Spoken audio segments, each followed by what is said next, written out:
Ooh, baby, lots to talk about today. We're breaking down the Purdue Boilermakers. Is this another trap game, or can the Gophers get right? We're going to talk about it in detail, along with the 3 keys to victory, and then talk about the women's basketball home opener at Locked On Golden Gophers. Hey, You are Locked On Golden No matter what we're Gophers, going to do here, we're just going to keep rowing. your daily podcast on the Minnesota Whatever Golden however it Gophers. turns out, we're just going to keep rowing. Part of the Locked On Podcast Network, your team every day. We're just going to keep rowing, and keep rowing.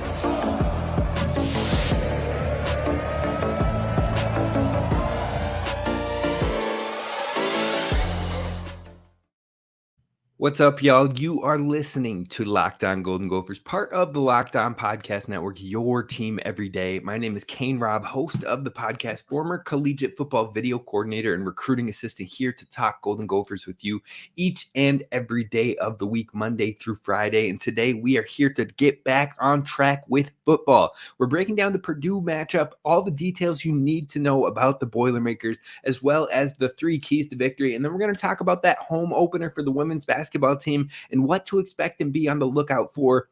So be sure to hit subscribe over on YouTube so you don't miss any Gophers content on the daily, along with follow along wherever you get the podcast at Locked On Golden Gophers. And be sure to leave a 5-star review so others can find the podcast and we can continue to build up our community here with the Gophers Nation. I mean, we're one of the only, if not the only, podcast doing daily content on the Minnesota Golden Gophers. So be sure to hit subscribe and tell others about the show so we can continue to build this thing up. Now, today's episode is brought to you by FanDuel. Right now, new customers get $150 in bonus bets with any winning $5 moneyline bet. Visit FanDuel.com/locked-on to get started.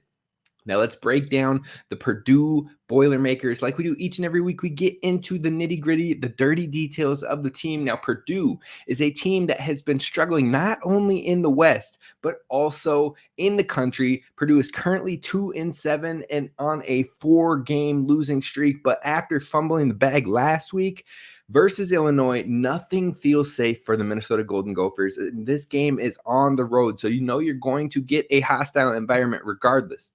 Now, Illinois is actually one of the 2 teams that Purdue has already beaten this season, which just pains me even more in my soul, just knowing that was a game we should not have lost, but you got to move on. We got to move on and we got to get right versus Purdue.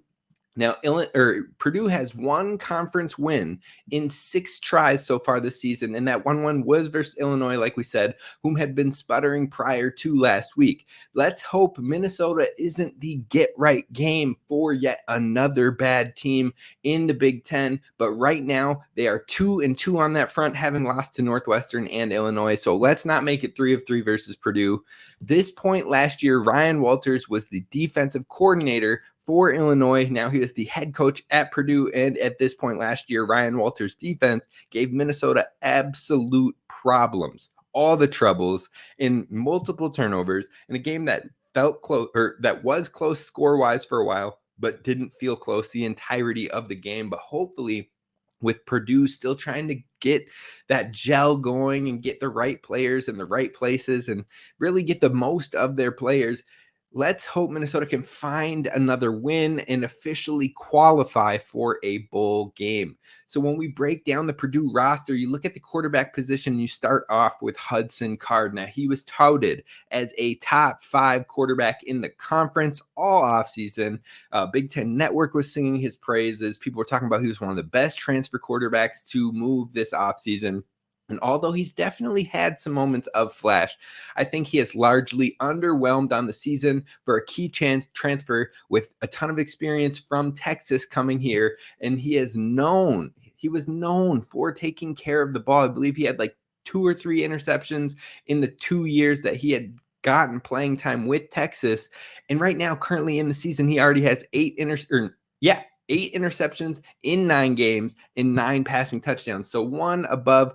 And people here at the Gophers fan base, a lot of people have complained. I'm not even going to say we, because I definitely have not complained about Ethan Kaliakmanis, but people have complained about Ethan Kaliakmanis and talked about, oh, he's not ready, he's not this, he's not that. But the thing is, as the season goes on, as the Gophers pass more, as they let him find his groove, he's been constantly moving up in the rankings and statistics within the conference, and he is ahead of Hudson Card, who is touted as a top 5 quarterback coming into the season. So I would say that overall, Hudson Card has largely disappointed for Purdue, and he's only passed for 57.8% completion, but he has 1,861 yards on the season, so he'll likely crack 2,000 yards passing this season. Hopefully it's not this week against the Gophers, and we can limit that passing. That being said, the Gophers have shown holes time and time again this season. So Card is going to be looking to capitalize on those errors. 3 straight games of poor performances for Card. He's going to look to get right versus the Gophers. So he's a guy to definitely be on the lookout for, because he's a one who can move. He can get outside of the pocket, but he always has his eyes downfield. And that's where the holes tend to present themselves for the Gophers if these quarterbacks can extend the play. So overall, I think this is going to be a tough one for the Gophers, because we tend to struggle when it comes to extending the plays, and this offensive line hasn't been too bad. We'll get to that in just a second, but let's talk about the running backs for Purdue. They've got 2 main running backs, Tyrone Tracy, a transfer from Iowa a couple of years ago. He was a wide receiver, now he's kind of converted into a running back, and you've got Devin Maccabee, who absolutely gashed the Gophers on the ground last season. Now, both of those 2 combined have been a somewhat bright spot for this struggling offense. Their skill sets are more complementary of each other, with Maccabee being more of that bruiser back, and then Tracy being more of that shifty, change of pace, creative type running back. So the 2 of them have combined for 9 touchdowns and 940 yards on the season so far. That said, Maccabee has really struggled with fumbles. He has fumbled the ball 7 times on the season, and Minnesota will look to capitalize on that, especially after Maccabee was the large reason that Purdue took us down last year and won the West. That one game would have been the difference between the Gophers going to Indianapolis, but we don't want to hear that. We hear that each and every year. So we're going to move on to the wide receivers. Now, Purdue has had some decent production through the air with 3 wide receivers of main focus. Now, the 2 that were heavily involved, but not their top guy, is Abdur-Rahman Yassin. He's a junior. He has seen 329 yards so far on the year with 0 touchdowns. And then senior wide receiver TJ Sheffield, who has had 336 yards and a touchdown. Both of them have seen a lot of passing or receiving yardage over the season, but not a whole lot of scoring. They've been constant. They've been consistent for this team. But the player that is extremely explosive, the most dangerous weapon on the field, Coach Fleck called him in the presser this week and said he reminds him a lot of Isaiah Williams, who just gashed us for 131 yards and 2 touchdowns, including the game winner. He said that Dion Burks reminds him a lot of Isaiah Williams, just with the explosiveness and the speed. And so he tends to fit that trend of wide receivers that have absolutely lit up our defense so far in our losses. He is a sophomore receiver, 469 yards and 6 touchdowns so far in the season, and he is set up to be a dynamo in the Big Ten for the next year or 2. So the Gophers are going to have to find a way to slow him down in this game. Then you kick it over to the tight ends, 2 tight ends with some involvement, one being Max Clare, a freshman, and the other being Garrett Miller, a senior. Now, that's a huge contrast, but it also is good for the development of the program. Clare has 196 yards as a freshman. Miller has 155 yards and a touchdown. The 2 have combined for 41 receptions on the season. They're players that maybe haven't popped off the page or done crazy numbers, but they stay consistent and they get production going for you. And Clare could absolutely be a guy of the future for that program and a all Big Ten tight end in future years. So Clare is a guy to definitely focus in on, or at least know where he is on the field and have awareness of him. Now, when you get to the offensive line, this is easily the best offensive line that Minnesota has faced in the last 3 matchups by far. It might be maybe like the 3rd best offensive line Minnesota has seen this season. Now, that's not saying, oh, they're amazing, they're great, they're wonderful. That just tells you Minnesota has played some fairly poor offensive lines the last few weeks. Now, overall, Michigan blows this offensive line out of the water. I think UNC has a better offensive line, but outside of that, I think Purdue holds its own. It's fairly consistent across the board, and it is slightly above average for PFF grades aside from Musa, the left tackle. Otherwise, you've got Hartwig, Nichols, and Mbo, who are all really good in the pass blocking grading within PFF. And then you've got Grant as well, who pairs with them. Across the board, they're sitting at about 70s PFF grades, which is pretty good, if not and then a couple low, mid, high 60s, which is above average.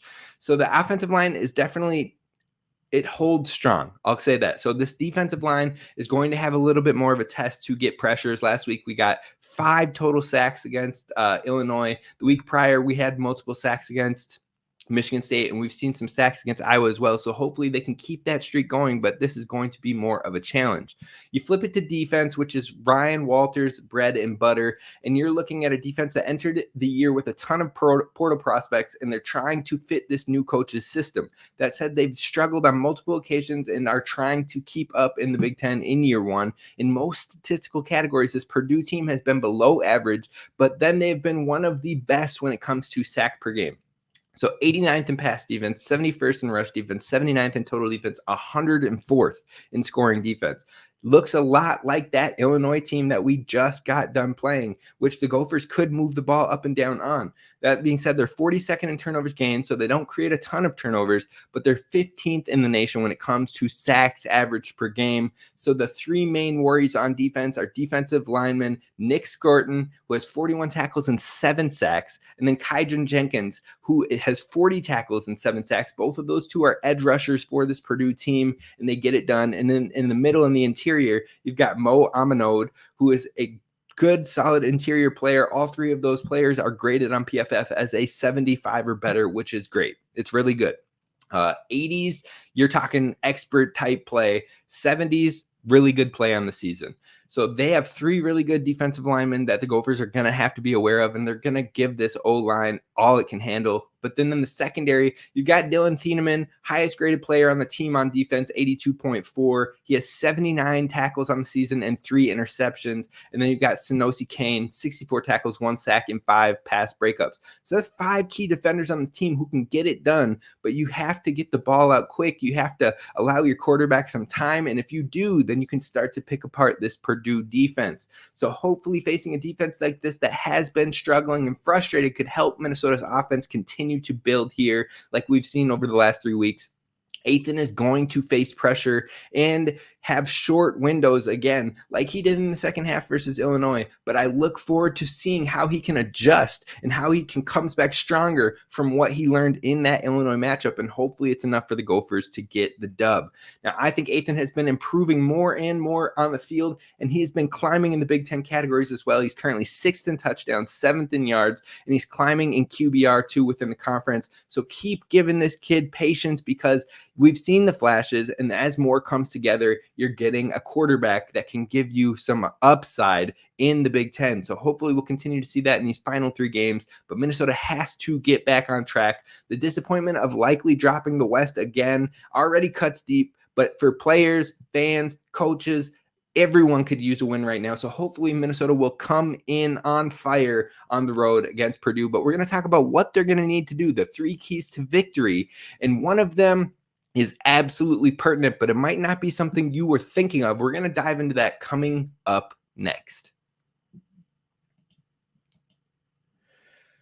First, I want to talk to you about our friends over at Prize Picks, because if you like daily fantasy sports, then you're absolutely going to love Prize Picks. It's the place to be, and Prize Picks is the most fun I've had, winning up to 25 times my money this football season, and now I can play during the basketball season as well. You just select 2 or more players and pick more or less on their projected stats and place your entry. It's simple as pressing over and under on simple stat projections. Take the Celtics and Timberwolves game. I know we talked about it a little bit yesterday, but I was there with my guy Elijah, and guess what?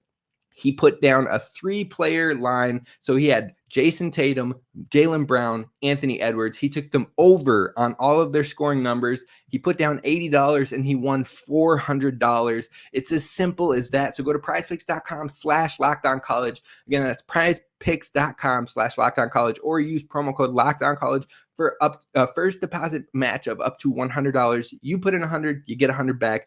2020 equals 40. Whatever you do, they'll match up to $100 at prizepicks.com/lockedoncollege or use promo code LOCKEDONCollege. All right, Gophers fans. So we're going to talk about the 3 keys to victory. We're going to keep this one short, sweet, and then some. So we're going to dive into key number 1, and that is keep the turnovers rolling in. Now, keep them rolling in on defense. Do not turn the ball over more. The Gophers have had some struggles in that department, but you got to keep getting turnovers, keep creating turnovers. The Gophers have been on a roll, and they're actually tied for 10th in the entire country when it comes to turnovers created. It's something that has been a nice change for this Gophers team, especially because they have struggled when it comes to containing the pass game. So the turnovers could be the difference in a win or a loss. Now, Hudson Card has been struggling in that department. We talked about he has 8 turnovers on the season, 8 interceptions. I haven't even looked at his fumbles, but there could be a few of those as well. So he has 8 interceptions on the season.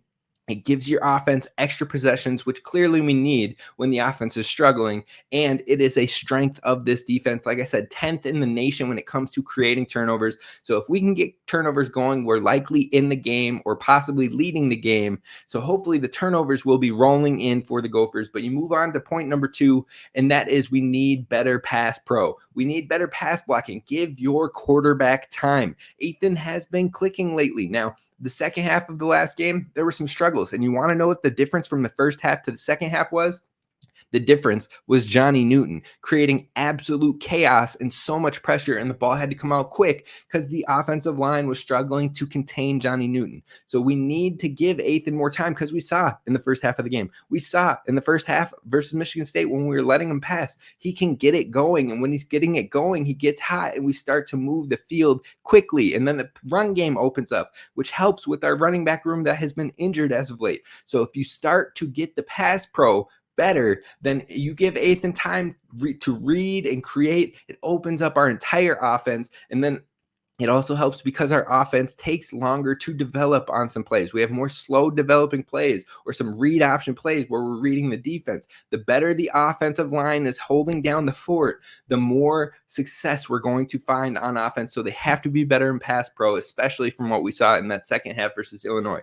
Now, on top of that, Purdue's biggest strength is the edge rushers and getting home to the quarterback. So they're going to have to find a way to slow them down. This is probably going to be the number 1 key for this week is better pass protection. They've given up 10, the Gophers have given up 10 sacks in the last 4 games, and we cannot have an outing like that once again here at Purdue. And then the final point, stay aggressive on offense. Plain and simple. We talked about it all on Monday's show and the complaints I had with this Minnesota team and why they've dropped. It's okay to score points. It's okay to get aggressive. It's okay to put your foot on the gas and keep going. We don't want to play protective. We don't want to be passive. We don't want to just try to milk the clock and do 3 and outs and maintain possession, play good defense. Look, I know that's been a staple, but clearly that staple only gets you too close. Not close enough. So we need the offense to stay aggressive. Keep putting it on them. Keep acting like you are down 2 touchdowns. When the Gophers are down 1 or 2 scores, they are very aggressive. They move the ball. They take shots. When they're up by 3 or more, they completely change their mindset. You cannot do that in this one. So even if you're up by 14 points, act like you're down by 14 points. Keep laying it on the offensive strategy and the offensive play calling that you do in that type of situation. And I guarantee you, you will walk away with a victory against this Purdue team. If you don't do that, it's going to be 50-50. Purdue could get some momentum and they could get going. So be aggressive on the offense. No more conservativeness, no more passive play. Go out there and snatch the victory. Those are the 3 keys for this week. To wrap this one up, we're going to talk about the Gophers women's basketball team because I think this team is going to be a special season. And we're going to talk about why. We're going to talk about what to expect in matchup 1 and so much more coming up next here at Locked On Golden Gophers. First, I want to talk to you about our friends over at FanDuel because right now, new customers can get $150 in bonus bets with any $5 moneyline bet that you win. So that's $150 in bonus bucks if your team wins. Plain and simple. So go out there and find your lock. Find your matchup, whether it be NFL, NBA, NCAA, NHL, you name it. If you see one game on there, think about it like almost like a survivor tournament where you get to pick one matchup each week and then you can't use that team again. If you think about it in that way and you take one team and you don't have any restrictions, it's like starting week 1. The Eagles are on bye this week, so you can't take the Eagles, but go out there, find a game that should be an absolute blowout, that someone should not have any chance of losing. Put a $5 bet down on that, and you're going to get $150 back in bonus bets. You can also bet on spreads, player props, over-unders, and so much more. So visit FanDuel.com/lockedon. Again, that's FanDuel.com/lockedon to take advantage of this and so many more opportunities. It's a lot of fun, and it is the official sportsbook of Locked On. All right, Gophers fans, we are going to wrap this one up with some women's hoops talk. So they kick off the season tonight. It's going to be a good one. I will be in the building. So if you want to follow the updates and you can't watch the game, be sure to follow me over at Gophers Kane Rob on Twitter or X or whatever we're calling it these days. I'm going to keep that bird on the screen here. That's my go-to. The X is whatever. But regardless, the starters for tonight, if I had to take a shot, I would say obviously Amaya Battle and Mara Braun will be in that starting lineup. Mallory Heyer will be as well. And I think Sophie Hart is going to be a big-time player, and she's the biggest player on the team. Height-wise, she's going to bring a lot of versatility, a lot of depth to this Bigs room. So I think those 4 are locked in at starters. Again, that's Amaya Battle, Mara Braun, Mallory Heyer, and Sophie Hart. I expect those 4 to be starters, unless there's injury or something like that. Those 4 will likely be locked in. But that fifth and final spot, I could see a toss-up right now. I could see Grace Grachowski, who's a true freshman, who can fit this offense, who's played in a similar style before, and she can ball. She's got some three-point shooting to her as well. I think she's going to mesh really well with those starters, but I also could see the veteran Maggie Zanano getting in there. I think that she could be a compliment as well. She could space the floor, but I think Maggie Zanano might be a more capable threat scoring off the bench as well and bringing that boost when they have to make substitutions. But I'm pretty confident there's a chance that one of those 2 will be the 5th and final starter, and then the other could be the 6th woman on the team. Now, if you look at the rotation beyond the starting 5, again, obviously whoever doesn't start between Grachowski and Zanano, I'm going to say G or G Money, because that's what the team has been calling her. That's what her pops calls her over on Twitter. So G Money or Zanano will likely be the 6th woman off the bench. And then I think Janae Sanders is going to be heavily involved. She transferred in, and she is a guard who has just been getting more and more comfortable within the system.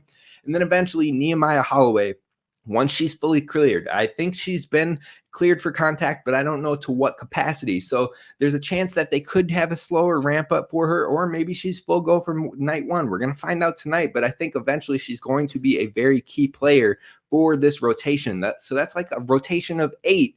And then beyond that, we'll see how the Gophers incorporate the younger players. You're talking about Ajok Madal. You're talking about Ayanna Johnson. Both are true freshmen this season that could potentially play. They could bring some big depth.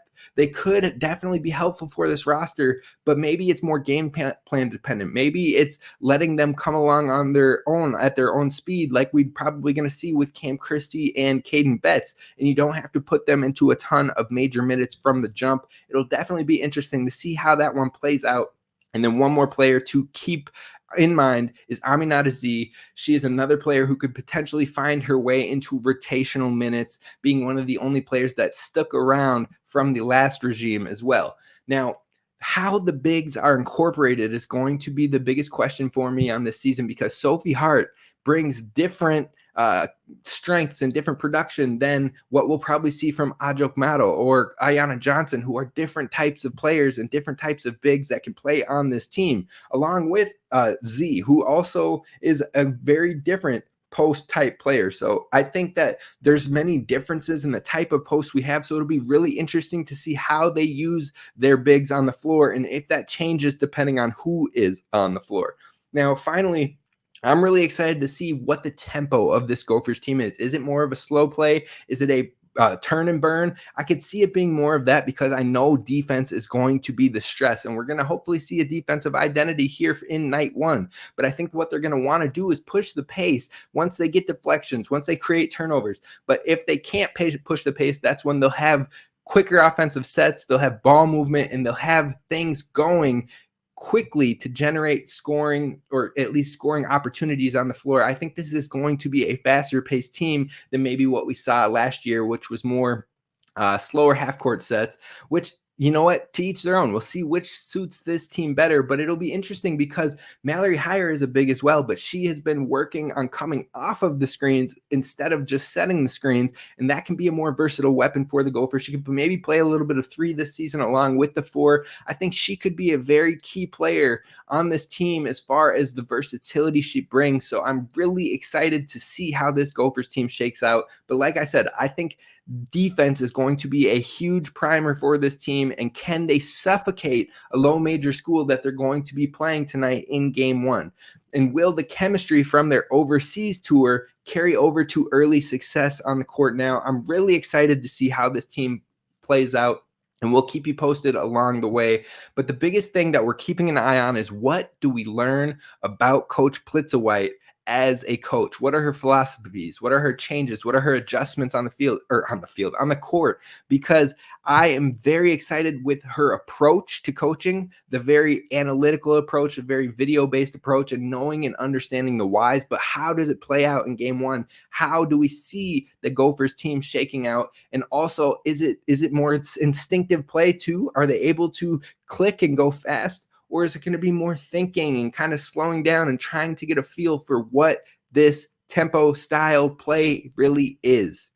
It's a lot of questions, and we're going to get just a little taste, just a little bit of answers tonight. I'm super excited to see it. We'll see what happens with the leaps from the sophomore players of Amaya Battle, Mara Braun, and Mallory Heyer. They're obviously going to be key cogs in this program, and so it'll be really fun to see their improvements. Amaya Battle had worked on her jumper. Mara Braun is becoming more confident and understanding the game more, and taking more pride on that defensive end. And then Mallory Heyer, again, bringing that versatility. Those 3 are going to be key cogs, and they're going to have a nice deep roster. I'm looking forward to it all. We'll talk about it a little bit more in depth and what happened in game 1 on tomorrow's show, along with some more football talk. I'll see you then. Until then, row the boat, Sky, you might go Gophers, and as always, don't forget to subscribe.